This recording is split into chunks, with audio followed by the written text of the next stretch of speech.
Hi there, this is Gary MacDougall here, and I really wanted to talk to something I wanted to talk about today. I was really excited about. I'm getting really excited about is the melding of environmentalism, spirituality, and the economy.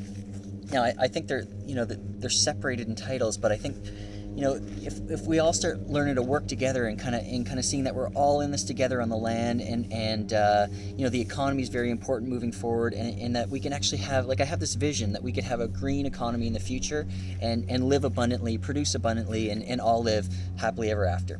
So that's basically what I wanted to talk about today. And I decided to sit outside today and sit in the garden because it's just exciting to sit around and look at my corn and look at my tomatoes and look at my compost and just see the change we made in our garden this year, and grew a lot more fruits and veg, and that's kind of exciting. But I also see it's kind of like a small scale, and the example of, and the reason why I say it's small scale is I was really excited for composting, and I'm really excited about microbes this year. So I would I'd grow microbes. We're turning our property, a small little piece of land here, into an organic property. We have 3 children. We want to keep it as healthy as possible. We want to be good stewards of the land and take care of the soil and take care of this part, that we have control over. And I was thinking about microbes and how important they are to soil and the soil's health and plant health. And I'm just amazed at how plants have gotten healthier this year. And I feel worry-free about my kids rolling on the grass. Excuse the sounds like somebody's vacuum. But yeah, just the kids rolling on the grass. I don't worry about chemicals and my kids' skin. So I feel really at peace with our land and how we're treating it. And thinking about microbes and producing compost and really good soil and healthy soil for our plants to grow in. So it gives me really good peace of mind that our fruits and veg are going to be super healthy. And I was talking to somebody recently, and they were talking about taking it to a whole different level of the economy, a whole different level of scale of using compost. And I was doing a lot of research about this, and their idea was to take the waste of a factory and take that waste and compost it, and turn that compost and capture the methane gas that compost created, turn that methane gas into power to power that plant, and take that plant right off the grid, so they don't have to draw energy and power. They don't have to draw energy and power from the grid. So they're getting free power, and all that compost that used to go into landfills and create CO2s and methane gas and poison the air and hurt the environment. They're actually turning that into a compostable matter that can be turned back to the earth. And so they're turning sludge into compost, and that's good for the earth, and recapturing that methane gas and turning it into power and taking themselves off the grid. So what that got me thinking was just that, like, I see human beings as like the greatest untapped resource right now on the planet. There's so much creativity, there's so much ideas that are inside people, so much sacred power that's inside people, that I just see, like, as spirituality is evolving, as consciousness is raising, as people are meditating, doing yoga, and doing all their different spirit. I mean, there's 1,000 ways people can go into God and grow their consciousness. But as people are doing this, these brilliant ideas are coming forth.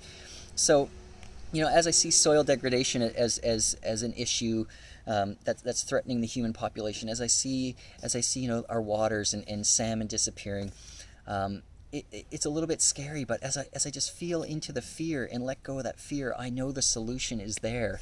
So some of the things, I know the solution for the human population and our future generations are I see it as promising. So the vision I have for the future is this melding of consciousness as people heal their pains, heal their hurts and pains, and tap into their creativity, tap into their spirituality, tap into their gifts and abilities, that ideas will come forth that can really help humans and help the generations of the future. I was talking to my son, kind of a different subject, but I was talking to my son this week. We had this cool thing happen, and we were talking about how First Nations people, they were good stewards of the land, and they lived on this land that we live on. They lived here for since the Great Flood 10,000 years ago, and they lived on this land, and they were able to drink from the streams, and they were able to hunt and gather and live a real simple life. But I think in history books they were talked to be as like savages, but were they savages, or were they really highly evolved beings that were stewards of the land and felt the connection with the land, and knew that they were of the land and they had to take care of it? I was having this conversation with my son, and just talking about, my experiences with First Nations people and healing my soul and healing my demons. And, I felt like a better person, a healthier person, more productive person after going through, years of ceremonies. And we were talking about that. We went to the beach that day, and on the beach we saw this kid fishing, and he was fishing for crabs. He kept coming in with crabs, and we'd never seen anybody fish, off our beaches. We live in the city. The beaches are nearby, but there's, you never see people fishing off the beach. And this kid turned out he was like 10 years old. Was he 10, or was he grade 6? So maybe 10 or 11, a little bit older than my son. And we heard him. His name was Braden, and my son's name was Braden. We thought that's funny, and we were talking about crabs and his crab fishing.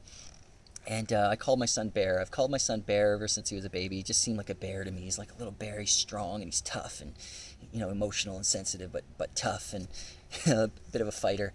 And you don't mess with him. And the Braden kid, he started laughing. He's like, "Hey, you called him Bear? My brother calls me Bear." So there's a lot of synchronicity going on. We were talking about First Nations people. Turns out this kid was a First Nations kid. And we got to talking. I noticed on his nose there was a birthmark, but it was the shape of a lightning bolt. I'm like, your parents ever tell you about the thunder beings and the power of of spirit, and the power of, I tell you about the symbol of the thunder beings? He's like, no, but my kids at school tease me that in Harry Potter they have the thunder on their forehead or something, and that's about spiritual power.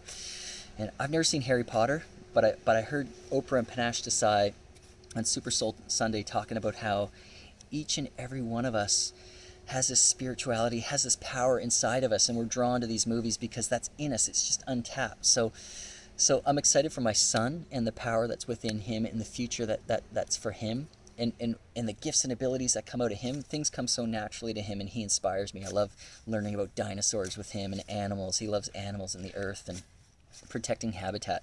He's 8 years old, or 7 years old. He's turning 8 this year, and he's really into animals and stuff. So he inspires me that way to think about nature. But also just seeing just the synchronicity of that whole event with that kid. It was just like there is power in all of us. That the younger generation coming up, they're, as consciousness grows, as more people are into spirituality, tapping into their abilities, tapping into their power. Yeah, I really have this vision of this beautiful future where the oceans can be, filled with abundant fish, and if we just learn how to, take care of our waste in a healthy way that doesn't pollute our oceans. If we learn to, not overfish, take care of the soil, I just see, lots of potential for the future. And I think all of us, like each and every one of us, have contributed to the problem. I know I've bought strawberries from California, and now the Gulf of Mexico is polluted. I've contributed to that, but I can buy organic now, and I can grow my own organic strawberries. I don't have to pollute the Gulf of Mexico anymore. I can buy things more locally. The solutions are endless.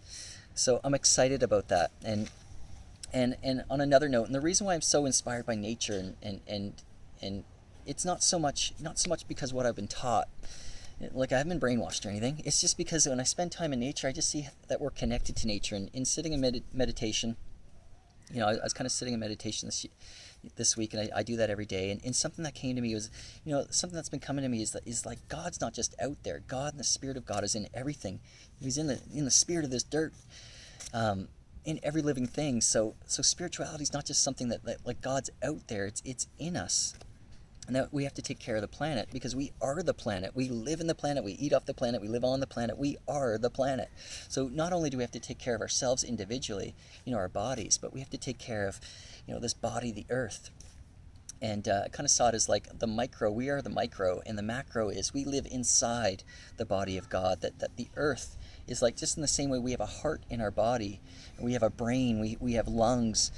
If one of those dies, we'll die. And I kind of saw us as like God is like the universe, and if we kill the earth, we could kill God. We can kill the body of God. So just, not for scare tactics, not for, it's just, this is like just this feeling, this sense that came over me that God was just revealing himself to me, that this is who God is, and God is the earth. And yeah, so that's like bridging spirituality with environmentalism is we need to take care of the earth because we need to take care of God. And the earth is sacred, and we are sacred, and all living things are sacred. No matter what color skin you are, no matter what race or religion or anything, that we're all just sacred, and we're all in this together, and we all have to take care of the planet. So, getting a little bit preachy here. But yeah, I'm just really inspired and really excited, and just to see what lies in the future.